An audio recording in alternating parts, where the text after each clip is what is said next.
రామాయణం 3 విశ్వామిత్రుడిని అనుసరించిన రామ లక్ష్మణులు రాక్షస సంహారం చేయడానికి గాను రాముడిని వెంట తీసుకెళతానని ఎప్పుడైతే విశ్వామిత్రుడు అన్నాడో దశరథుడు ఉలిక్కి పడతాడు. రాక్షస సంహారం చేయడానికి తాను సిద్ధంగా ఉన్నానని, తాను వస్తానని దశరథుడు అంటాడు. తాను రాముడి కోసం వచ్చానని, రాముడిని తనవెంట పంపించమని విశ్వామిత్రుడు కోరతాడు. ఆ మాటతో దశరథుడు మరింత ఆందోళనకు లోనవుతాడు. రాముడికి ఇంకా పసితనం పోలేదని, అలాంటి రాముడు రాక్షస సంహారం ఎలా చేయగలడని అంటాడు. ఆ మాటకు విశ్వామిత్రుడు అసహనానికి లోనవుతాడు.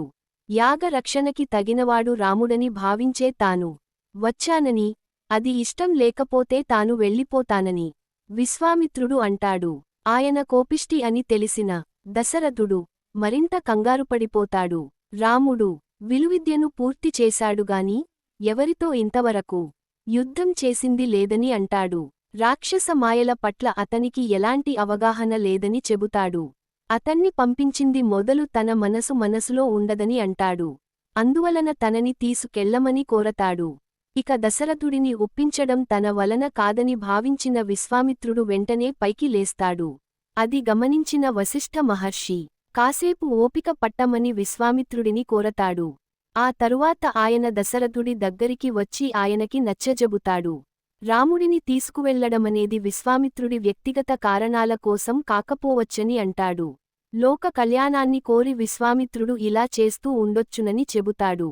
రాముడిని మహావీరుడిగా తీర్చిద్దడం కూడా ఆయన ఉద్దేశమై ఉంటుందని అంటాడు. అందువలన రాముడిని గురించిన ఆందోళన చెందవలసిన పనిలేదని, నిస్సందేహంగా పంపించవచ్చనే అభిప్రాయాన్ని వ్యక్తం చేస్తాడు. వశిష్ఠుడి మాటలకు దశరథుడి మనసు కొంత కుదుటపడుతుంది. తపోబల సంపన్నుడైన విశ్వామిత్రుడి నీడలో రాముడికి ఎలాంటి అపాయం జరిగే అవకాశం లేదని అర్థం చేసుకుంటాడు. అందువలన రాముడిని పంపించడానికి భయపడవలసిన అవసరం లేదని గ్రహిస్తాడు. విశ్వామిత్రుడికి తన అంగీకారాన్ని తెలియజేస్తాడు. తండ్రి ఆదేశం మేరకు రాముడు విల్లంబులు చేతబట్టి విశ్వామిత్రుడి వెంట బయల్దేరతాడు. అతన్ని విడిచి ఉండలేని లక్ష్మణుడు కూడా రాముడిని అనుసరిస్తాడు.